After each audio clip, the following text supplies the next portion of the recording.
Hello and welcome back to Maths with Mr. Duffield. I am the aforementioned Mr. Duffield, and I'm continuing on with some of these ratio problems that have taken my interest because of their inherent complexity and mathematical, well, intriguing nature, I guess. Let's go on to question 24. We did question 22 in part 1 of this video series. Here's question 24 for part 2. Bag A contains 5x coins. Bag B contains 3x coins. 8 coins are taken from bag B and put into bag A. The ratio of coins in bag A to bag B is now 11 to 5. Work out the total number of coins. Okay, so let's write algebraically what we've got here. This is actually a little bit, in some respects, question 22 was a bit nasty because there wasn't any algebra in it, whereas this question does have algebra in it. It indicates to us that algebra is going to be necessary, and I would recommend that algebra is used. So we had bag A to bag B. So 5x to 3x was where we began in this problem. We're then told 8 coins are taken from this value and added to this value. In other words, this value, 5x, increases by 8, and then the 3x is subtracted. 8 is subtracted from it because 8 coins are being moved from this value and added to this value. Okay? That is therefore the kind of ratio that we're going to be working with for today. And we're told the ratio is now 11 to 5. So that is, well, it becomes a version of the ratio 11 to 5. Okay? But I don't know if this is simplified or not, yeah? So this could well be a multiple of 11 to 5. So like in the last video, 11 to 5, it might be 22 to 10, that's just been halved. Or it could be 110 to 50, that's been divided by 10 on both sides. I don't know what the actual values of the numbers in this ratio is. So I'm going to use the letter y to represent that factor that I don't know for this question. Now these two ratios are equivalent to each other, okay? They're equal.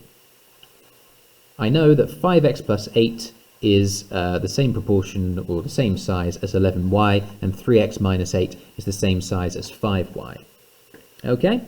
So that means that I can form a couple of equations. I know that 5x plus 8 equals 11y, and 3x minus 8 is equal to 5y. Magic. Now, this is another version of the problems that I solved last time, a pair of simultaneous equations. And if you've never seen those before, I don't want you to worry about that. I just want you to relax and basically just watch and try and absorb what I do here. Those of you who are a bit older, maybe watching this, might already know what simultaneous equations is, so I might be able to tack on a little bit more keenly to this. Effectively, I want to get rid of either x or y here. I can get rid of x by timesing every item in the first equation by 3, and timesing every item in the second equation by 5.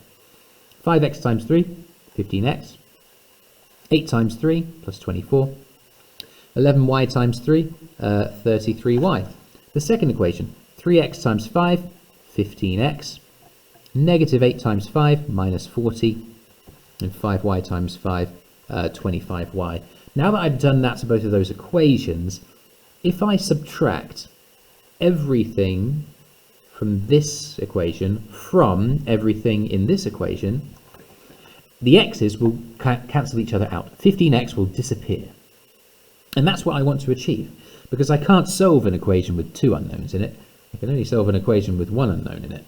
So 15x take away 15x, 0, cancels, gone. Positive 24, subtract negative 40, some of those nasty negatives going on here, that makes 64. Subtracting a negative makes the answer increase. 33y take away 25y is 8y. So if you divide both sides by 8, you get y equal to 8. Okay? If we know that y equals 8, we know that that is effectively the factor that is applied to this ratio here.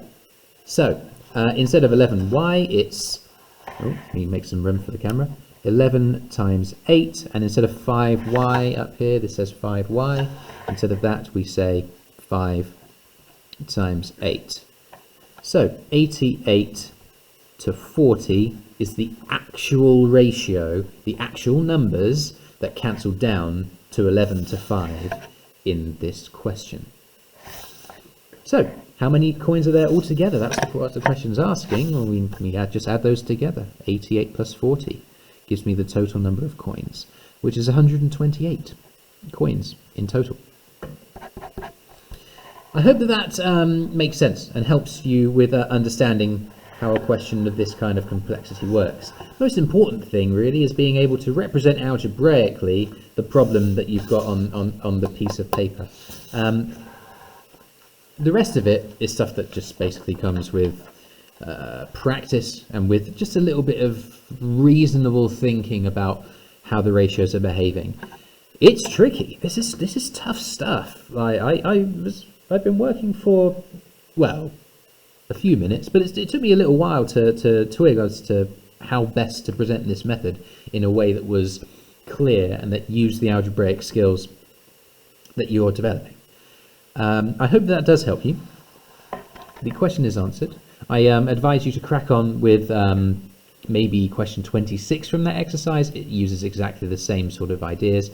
I believe that the other questions in that exercise are totally accessible compared to questions 22, 24, and 26. So these two, and then this one on the back. I think all of the other ones are actually pretty rudimentary, really. Anyway, I will leave that to you. I don't want to do too many of them for you. I want you to have a chance to get on. Crack on. And for goodness sake, let me see your work on Teams when you're finished. I will talk to you very soon.